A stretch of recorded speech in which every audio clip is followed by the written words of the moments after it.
थोडंसं शेंगदाणं कणी रात्री भिजत घातलं होतं. हे काळे वाटाणे, ह्यातलं थोडेसे काळे वाटाणे पण मला कणी ह्या भाजीसाठी टाकायचे. ही आंबाड्याची भाजी मी रात्री कणी खोडून हे थोडंसं कणी पाण्यात घालायचं आणि 1-2 मिनिट कणी हे असं वाफवून घ्यायचं. हा कलर बदलते बघा.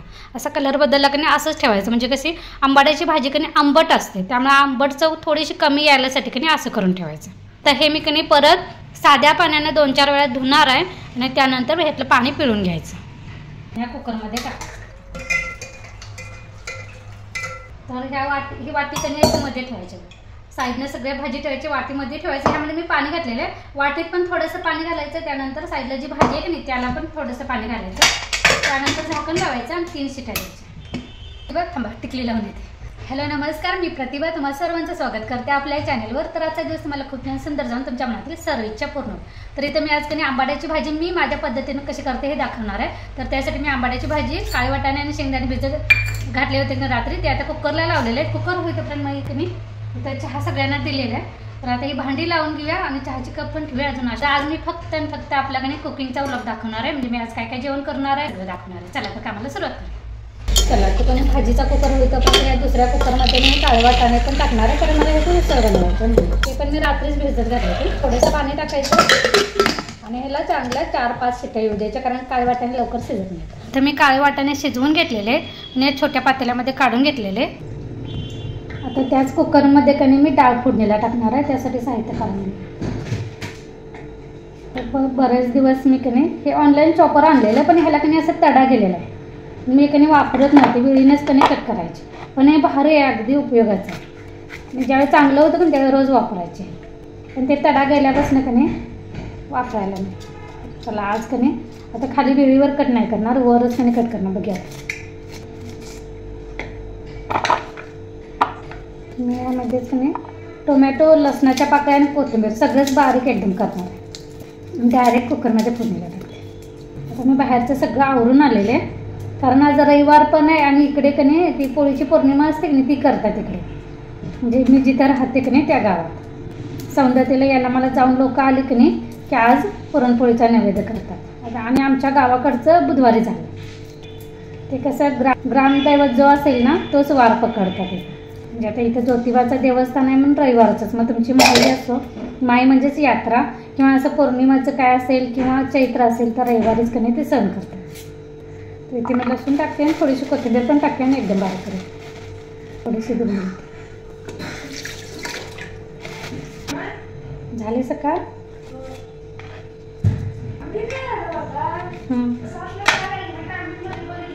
बरं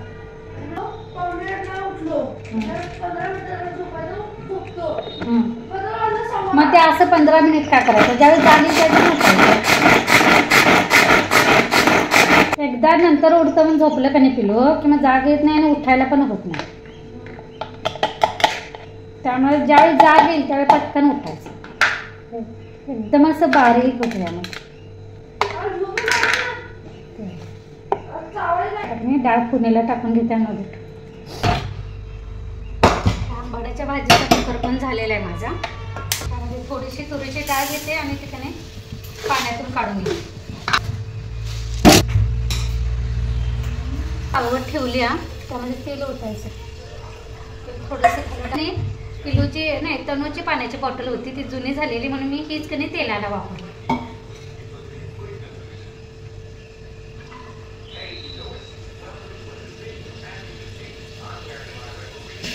असं बरं करते.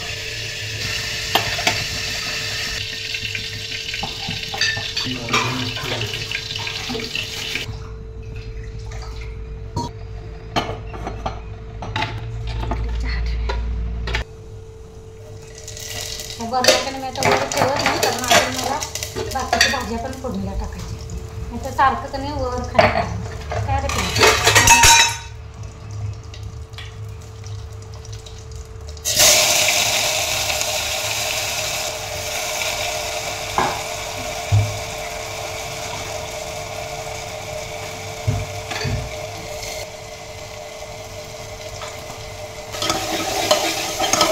बारीक सगळ्यामध्ये पटकन तेलात भाजते.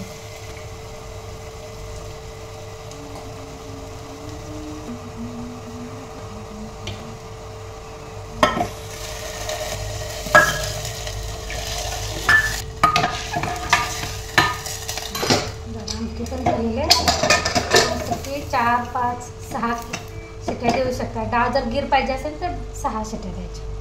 मध्यम गॅस करते म्हणजे त्याने उतरू जात नाही. चहा झाल्यावर का नाही शेंगदाणे पण भाजून घेऊया, कारण मला शेंगदाण्याचं कूट संपलं आहे ना. तर शेंगदाणे भाजत भाजत आपल्या काळ्या वाटाण्याला जे लागणार का नाही कांदा, टोमॅटो, कोथिंबीर त्याची पण तयारी करून घेऊया. दोन्ही कामं एकदम होतात. त्याच्या घरी कोण नाही गं काय ते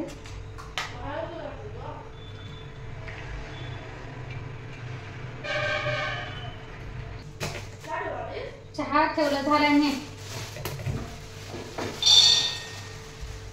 थोडंसं भाज्या थोडंसं कमी ठेवून घे.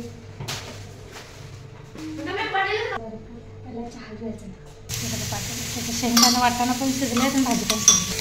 आता मी उसळीची तयारी करून घ्या. मी असं या चॉपरमध्ये घालायच्या वेळी मी सगळं एकत्रच कट करतो.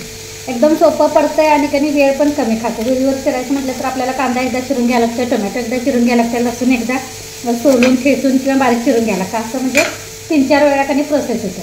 ह्या कटरमध्ये मी काय करते सगळं एकत्र आणि बारीक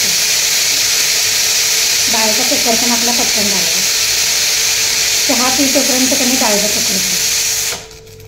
तुम्ही म्हणाले सगळं एकत्र कशाला करते, तर फोडणीला देताना आपण एकत्रच करतो. त्यामुळे कधी तेला सगळ्याचीच एकदम फोडणी द्यायची. चवीत काही फरक पडत नाही, उलट खमंग वाटतं. त्याचं एका कांद्याचे कणी 4 भाग करायचे म्हणजे ते बारीक पटकन होते. टोमॅटो पण तसंच करायचं. कांदा एवढा तिखट आहे की नाही.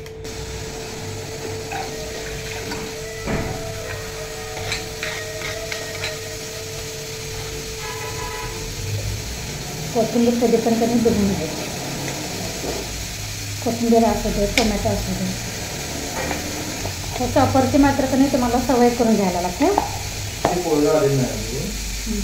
फोन करून त्याचा फोन आला शुभम बोलावून सांगितलं काय तिथे घरी कोण आहे जेवण करायला सांगितलं आला निघू जरा त्यांनी काढायचं बघा. सवय नसलं की नाही पटकन फिरवायला येत नाही, कारण हे बरोबर असं सगळ्यात कधी बसायला लागते. हे त्याच्याबरोबर बसायला लागते तरच असं पटकन ओढायला येतं. नाही तर पहिल्यांदा नवीन असणारं ना कधी जमत नाही. त्यामुळे कधी थोडीशी सवय लावून घेतली की पटापटा होते. किती बारीक झालं. लसूण पण कधी सोलून घेऊया. मला आंबाड्याच्या भाजीत पाहिजे. आंबाड्याच्या भाजीला कधी पण लसूण भरपूर घालायचं, साल काढून ठेचून घ्यायचं. अहो ते लसणाचा टेम्पो आला की नाही, लसणाचा टेम्पो आला की नाही टेम्पोवाला, तर ते थांबून लसूण घ्यायचं आहे मला. तो लसूणवाला टेम्पो तर कधी फक्त असं साधवतच जातोय. फक्त सांगत लसूण आलं थांबतच नाही बिचारा. घरात ना बाहेर जायतोपर्यंत कधी हा गायब. तो लसूणवाला टेम्पो काल दारात बसलेलं काकी उठून रस्त्यावर जायतोपर्यंत कधी गेला, थांबतच नाही. तो विकायला येतो काय फक्त जाहिरात करायला येते काय माहिती. शेंगदाणे पण भाजी गेले.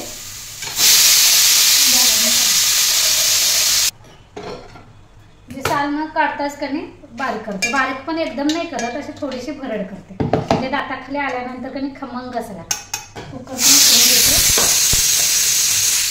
आणि आता दोन्ही भाज्या जरा शेंगदाणे कधी गाळ होते. गरम कधीच मिक्सरला लावायचं नाही.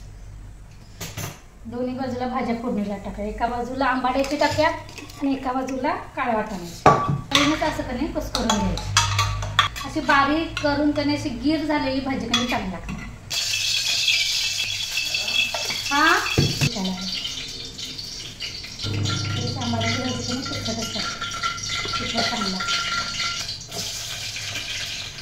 आंबाड्याच्या भाजीला हिरव्या मिरच्या टाकलेले. तेवढे काळ्या वाटाण्याला जरा मोहरी टाकली. त्यानंतर काळ्या वाटाण्याचं जे उसळ करणारच नाही त्याचे कांदा, टोमॅटो आणि कोथिंबीर बारीक केलेली टाका. आता कांदा टोमॅटो कधी तांबूस कलर येईपर्यंत असं परतून घेऊया. हा गॅस बारीक करूया आणि हा गॅस करूया. इकडे कधी हिरव्या मिरच्या चांगल्या तेलामध्येच कधी परतून घ्यायच्या म्हणजे कधी तिखटपणा मिरचीचा भाजी होतो. त्यातच आता मी साल काढून फेटलेलं लसूण टाकायचं. भरपूर टाकायचं. दोन्ही भाज्या कधी एकत्र फोडणीला टाकायच्या असेल तर कसं करायचं हे मी तुम्हाला दाखवते म्हणजे आपला गोंधळ होणार नाही. तर हा दुसराचा गॅस बारीक केलेला आहे, म्हणजे इकडे हा कांदा टोमॅटो भाजेपर्यंत आपली इकडे भाजी फोडणीला टाकून होते आंबाड्याची. गॅस मोठा केलेला आहे आंबाड्याच्या भाजीचा.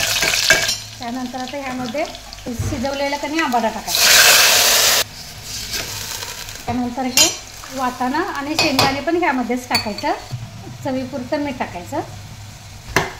आणि हे बघा असं सगळं एकत्र करायचं आणि मस्तपैकी आता हे पाणी आटेपर्यंत कणी शिजवून घ्यायचं.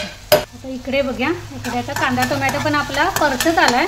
आता ह्यामध्ये कणी तिखटशी हळद, लाल तिखट, मीठ थोडंसं परतून घ्यायचं आणि ह्यामध्ये शिजवलेले काळे वाटाणे चमच्यानं असं सगळं एकत्र करून घ्यायचं. गॅस मी बारीकच ठेवलेला आहे. थोडासा गोडा मसाला टाकला. तर आता हे बारीक झालेलं आहे. आता सरशी कणी हे या डब्यामध्ये पण भरून घेऊया. असंच ठेवलं कणी मग मुंग्या येतात. मुंग्या तर हल्ली कणी भरपूर असतात. जरा जरी काय तेलकट असं ठेवलं ना तरी मुंग्या येतात. आता हा एवढासा कूट कणी मी त्या काळ्या वाटाण्याच्या उसळीमध्ये टाकला. मोठा करूया कारण काळा वाटाणा काय अगोदर शिजलेलंच आहे. आता फक्त ते कधी सगळं साहित्य घातलेलं चांगलं एकजीव शिजवून घेऊया. त्यानंतर हे सगळं जे जे काढलं आहे ते सगळं ठेवूया. हिंग टाकूया. हिंग टाकल्यानं पण कधी चव चांगली आहे. आणि सगळे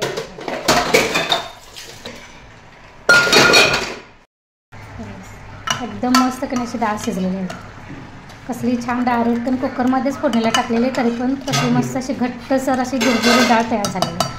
ही वाटल्यास तुम्ही आता पातेल्यामध्ये पण काढा किंवा अशीच कणी कुकरमध्ये ठेवली तरी पण चालेल. जेवण केलेली भांडी एवढी पडल्यात ते आता भांडी घासून घेऊया. चला भाजी बघा. भाजी आपली मस्तपैकी झालेली आहे. गॅस बंद करते. तुम्हाला दाखवते.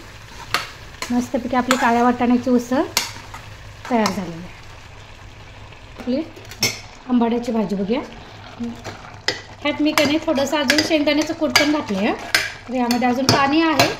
पाणी आटेपर्यंत ही भाजी ठेवून देऊया. हे बघा आपली आंबाड्याची भाजी पण तयार झालेली आहे. डाळ कणी मी पातेल्यात घातलेले आणि एक उकळी आणलेले. ही डाळ उतरून ठेवूया. आणि हा कुकर कणी थोडासा भात लावलेला आहे मी यामध्ये. तर कुकर लावूया. तर भांडी घासून झालेली आहेत. थोडंसं कणी माझ्याकडे शिळा भात आहे. तो थोडंसं जिरा राईस करणार आहे. तेल टाकूया. तिथे शिळा भात फोडून घेतलेला आहे. त्यावरच कणी थोडंसं मीठ टाकायचं. मीठ आमच्याकडे भात तयार करताना मीठ टाकते. तर त्यामुळे थोडंसंच टाकते मी. बाकी मी काहीच टाकणार नाही. अगदी साधा सोपा करणार आहे. जिरा टाकूया. हे तमालपत्री. जिरं चांगलं तेलामध्ये तडतडलं आणि 2-3 मिनिट त्याने असं परतून घ्यायचं. मी असं शिळा भात शिल्लक राहिला का नाही एक तर नाश्त्याला फोडणी देते आणि फोडणी द्यायला नाही तसं केला तरी मग असं जिरा राईस करते. म्हणजे का नाही मात्र पण होत नाही आणि खाल्ला पण जात नाही. कारण शिळं अन्न कधी पण टाकून द्यायचं नाही. कारण आमच्या इथे कसं पलीकडल्या काकूंच्या कोंबडे जनावर आहेत त्यामुळे त्यांना दिलं तरी होतं. नाहीतर माझ्याकडे मागं चिमण्या येतात डाळ. थोडासा उरला की त्यांना पण टाकायचे. त्या खाऊन जायच्या. आणि रोज त्यांना सकाळ सकाळी नियम असायचा. त्यांना समजायचं ते येऊनच बसायच्या. उठलं दार उघडलं की नाही त्या असायच्या. आणि आता पण ठेवते पण कधी आता चिमण्या नसतात. आता कावळे असतात. तर तुम्हाला पान कोंबडा ना त्या पान कोंबडा नव्हे कुकुड कोंबडा नव्हे हां कुकुड कोंबडा असते झाडावर असते ना. कावळ्यासारखं असं काळं असतं. त्याची शिपूट अशी तांबूस तपकिरी कलरची असते बघा कुकुड कोंबडा काय तो असते. तो पण कधी कधी येतो. आणि छोट्या छोट्या कधी असं चिमणीसारखेच असतात पण काळ्या कलरच्या पण एवढीशी साईज असते. अगदी छोट्या असतात त्या पण येतात. परत ते कधी कबुतरासारखं दुसरी काय असते पारवाळ काय काहीतरी असतं ना ते कबुतरासारखं ते पण येते. तर बघा मस्तपैकी साधा सोपा असा जिरा राईस केलेला आहे. अजून भाकरी करायच्या पण भाकरी करताना काय मी दाखवणार नाही कारण ब्लॉग खूप मोठा होईल. त्यामुळे इथेच आपला ब्लॉग थांबूया.